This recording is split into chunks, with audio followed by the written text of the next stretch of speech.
I'm the Rules Girl, and this is Goodcritters, a game of criminal critters for 4 to 8 players. In Goodcritters, players are members of a wild animal gang. After each heist, players try to get the biggest share possible. The goal of the game is to win, and you win by having the most loot at the end of the game. In each round, one player acts as the boss, who reveals and splits loot cards among players. Players vote on whether or not they like how the boss split the loot, or can take actions to threaten each other, or steal from the loot pile.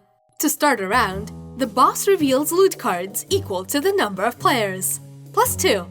The boss distributes the loot cards to players in any way they choose.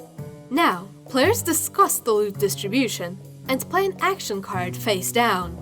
If you'd like, you can play the threat marker in front of another player, which will allow you to steal from them if you take the rob action. After all players have chosen an action card, reveal them one at a time in clockwise order, starting with the boss.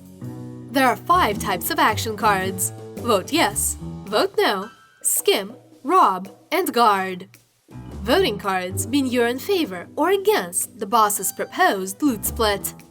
The Skim action allows you to add the top card from the loot pile to your stash, if you were the first to play the Skim action this round. If you play the Rob action, you may take one loot card from the stash of the player you placed your threat marker on. But beware, if you try to rob a player who played a Guard action, they reveal it immediately, and instead take a card from your stash. After revealing all the cards, it's time to resolve the vote. Votes can pass, tie, or fail. The vote passes if there are more yes than no votes. Players take their new loot and add it to their stash. Start a new round, keeping the same boss as before. The vote is a tie if there are equal yes and no votes. The loot split is accepted, but the player to the boss's left becomes the new boss. The vote fails if there are more no than yes votes. Return the loot to the middle of the table and start a new round, with the player closest to the boss's left who voted no becoming the new boss. Instead of revealing an entirely new set of loot cards, they'll add 2 loot cards and then split the loot how they choose.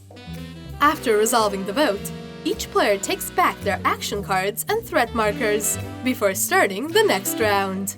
Throughout the game, players can bribe each other by giving away loot cards, payoff cards, or verbal promises.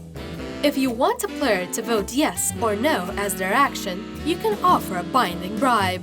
Place your bribe in front of them, then place one of your payoff tokens matching the vote you want on top of the bribe. When resolving actions, they may only take the bribe if the action card they played matches the payoff token you selected. The game continues until the fuzz card's revealed. If this happens when revealing new loot cards, the game ends immediately.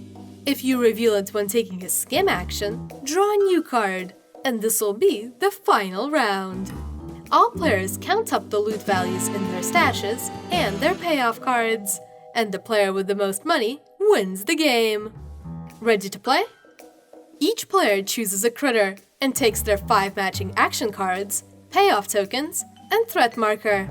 Give each player 5 payoff cards and 4 loot cards of the values 2,000, 3,000, 4,000, and 5,000. The loot cards are placed into each player's stash.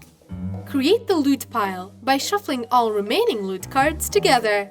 Divide the deck into roughly equal stacks, depending on the number of players, according to this chart. Shuffle the fuzz card into the corresponding stack, then place the stacks on top of each other. The player who owns the game starts as the first boss. You're now ready to play. If you liked Goodcritters, you might also like Sheriff of Nottingham, another sneaky party game from Arcane Wonders. If you enjoyed this video, consider liking it and subscribing to the Dice Tower for rules explanations, reviews, and more.